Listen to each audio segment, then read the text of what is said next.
नमस्कार दोस्तों, मना योग में आपका स्वागत है। मैं सीमा। हम बात कर रहे थे मन की, कि मन को कैसे पकड़ा जाए, मन को कैसे साधा जाए। तो उसके ऊपर स्वामी विवेकानंद जी ने एक बहुत अच्छी, मतलब मैं अभी किताब पढ़ रही थी उनकी, योग विज्ञान। तो उसमें बहुत अच्छे से उन्होंने बताया है कि मन को प्रशिक्षित करने का श्री गणेश श्वास क्रिया से होता है, सांसों की क्रिया से होता है। ठीक है, सांसों पे जब हम काम करते हैं तो मन को थोड़ा कंट्रोल में लाना आसान होता है। वरना क्या होता है कि जब हम बैठते हैं, ये जो श्वास आना, मतलब सांसें जो हमारी आ रही हैं जा रही हैं, तो ये जो सांसों का एक सिलसिला है, ये भगवान ने इंसान पे यकीन ही नहीं किया कि इंसान तो भूल जाएगा। तो उन्होंने कहा कि भाई ये सिस्टम ऑटोमेटिक कर दो। पता चला सुबह से लेके शाम तक बेचारा काम कर रहा है और घर आके कह रहा, अरे यार आज तो मैं सांस लेनी भूल गया। तो उन्होंने कहा इसको भाई ऑटोमेटिक पे डालो, इंसान का भरोसा नहीं है। ऐसे दिल के लिए, दिल की अगर बाई चांस उस मोटर के लिए वो बाहर कहीं स्विच लगा देता तो इंसान तो स्विच या तो ऑन करना भूल जाता या ऑन करके बंद करना भूल जाता, मोटर ही फूक जाती।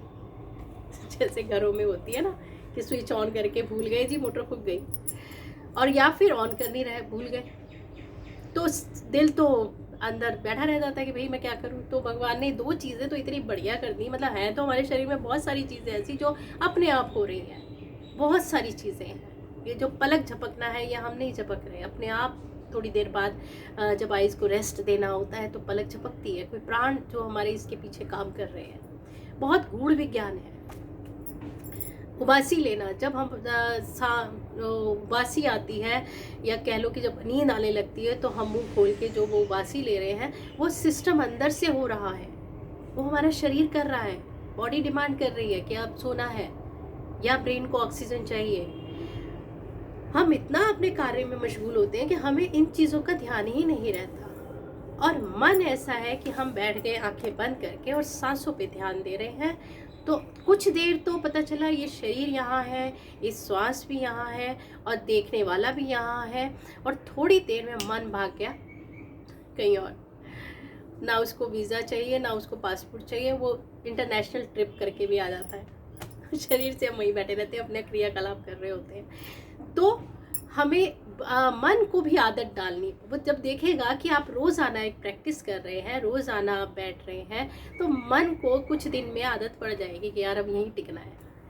कुछ दिन तो परेशान करेगा, लेकिन धीरे धीरे धीरे धीरे करत करत अभ्यास की जड़मति होत सुजान, तो वो चीज़ धीरे धीरे आनी शुरू हो जाएगी। तो विवेकानंद जी भी यही कह रहे हैं कि मन को प्रशिक्षित करने का श्री गणेश श्वास क्रिया से होता है।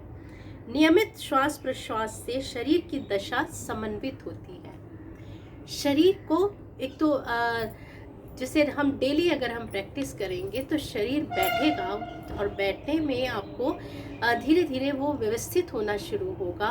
और श्वास पे जब आप ध्यान देंगे, आना जाना उसका देखेंगे, तो उसमें धीरे धीरे मन भी टिकना शुरू होगा। प्राणायाम का अभ्यास करने में सबसे पहले आसन पर विचार किया जाता है। जैसे मैंने अपना पिछली वीडियो में भी कहा कि प्राणायाम के लिए बहुत देर बैठना भी पड़ सकता है। हमारा आसन अगर ठीक है, हमें बैठने की प्रैक्टिस है, तो हम बहुत देर तक बैठ सकते हैं। जिस आसन में कोई व्यक्ति देर तक सुखासीन रह सके, देर तक सुखासीन मतलब कि सुखपूर्वक बैठ सके। ये ना हो कि हाय कमर में दर्द हो रही है, फिर धीरे धीरे एक आंख खोल के देखें कहीं पर दीवार है तो वहीं टिक जाए पीछे। बहुत सारे लोगों को देखा, जब मैं भी करवाती थी तो देखती थी, पहले बैठे थे आगे, जब मैंने अपनी आंख खोली, क्योंकि मैं भी उनके साथ करने लग जाती थी, तो जब अपनी आंख खोली तो देखा कि वो तो दीवार के साथ सटे हुए जो आगे बैठे थे, वो दीवार ढूंढ ढूंढ के किनारे पे बैठ गए। तो दीवार या फिर पैरों को खोलना बंद करना, वो सारी चीज़ें रोज़ की प्रैक्टिस से आपकी ठीक होती चली जाती हैं। और मन को वश करने के लिए तरकीबों से काम लेने की कोशिश मत करें। ये स्वामी विवेकानंद जी कह रहे हैं कि मन को वश में करने के लिए तरकीबें मतलब जैसे मन ऐसी चीज़ है, वो कह रहे हैं कि उस दिशा में साधारण श्वास क्रिया पर्याप्त है। मन को एकाग्र करने में कोई कड़ा नियम बरतना भूल है, उसका उपयोग ना करें।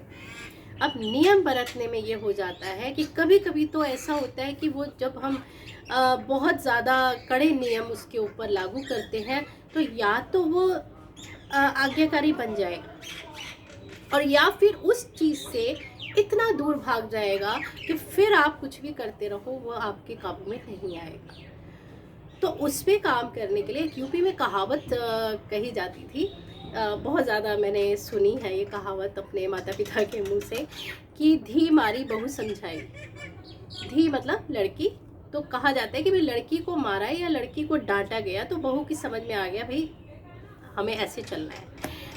तो धी हो गया शरीर और बहू हो गई मन।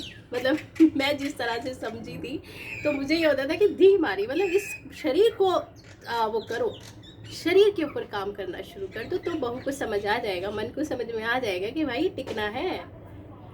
तो धीरे धीरे इस तरह से हम अपने प्राणायाम पर और शरीर के आसनों पर काम कर सकते हैं।